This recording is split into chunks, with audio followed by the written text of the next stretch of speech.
2019లో జగన్ తన వైకాపా ప్రభుత్వం రాగానే వేల కోట్లు ప్రజల నుంచి పిండుకోవాలని ప్లాన్ చేశారు. తమ పన్నాగాలన్నీ ఎలా అమలు చేయాలన్న అంశాలన్నీ ఎంపీ మిథున్ రెడ్డి రూపకల్పన చేశాడు. అతడే ఈ స్కామ్ కి మొత్తం రింగ్ మాస్టర్ గా వ్యవహరించాడు. అప్పటి బెవరేజెస్ కార్పొరేషన్ లో అసిస్టెంట్ కమిషనర్ గా ఉన్న సత్యప్రసాద్ ని ఈ కుట్రకి పావుగా వాడుకున్నారు. ముడుపుల దందాపై చర్చించేందుకు సత్యప్రసాద్ ని 2019 అక్టోబర్ 10న తమ నివాసానికి పిలిపించుకొని మద్యం సిండికేట్ కోసం తమకు అనుకూలంగా పనిచేయాలని ఆదేశించారు. ప్రతిఫలంగా ఆయనకు 2023లో ఐఏఎస్ పదోన్నతి ఇస్తామని ఆశ చూపించారు.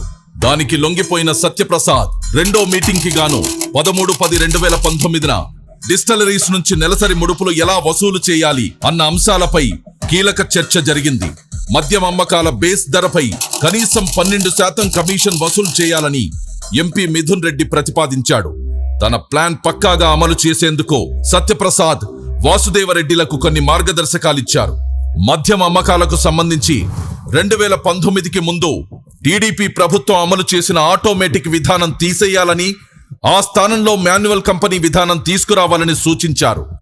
2019వ సంవత్సరం రెండో అర్ధభాగంలో డిస్టిలరీల యాజమాన్యాలతో హైదరాబాద్ పార్క్ హయత్ హోటల్లో మద్యం కుంభకోణం రూపకర్తల్లో ఎస్పీవై డిస్టిలరీస్ పూర్వ డైరెక్టర్ అయిన సజ్జల శ్రీధర్ రెడ్డి ఈ సమావేశాన్ని ఏర్పాటు చేశారు. తమ ప్లాన్ కు సహకరించకపోతే మద్యం సరఫరా ఆర్డర్లు ఇవ్వబోమని బెదిరించారు. వ్యాపారం కోల్పోతామన్న భయంతో డిస్టిలరీల యజమానులు మద్యం కనీస ధరపై 12% చొప్పున ముడుపులు చెల్లించేందుకు అంగీకరించారు. కానీ లిక్కర్ సిండికేట్ దాన్ని కొన్ని రోజుల్లోనే 20%కి పెంచేసింది. వసూలు చేసిన ముడుపులు మొదట మద్యం పాలసీ మార్చడంలోనూ కీలక పాత్ర వహించిన రాజ్ కేసిరెడ్డి కందేవి.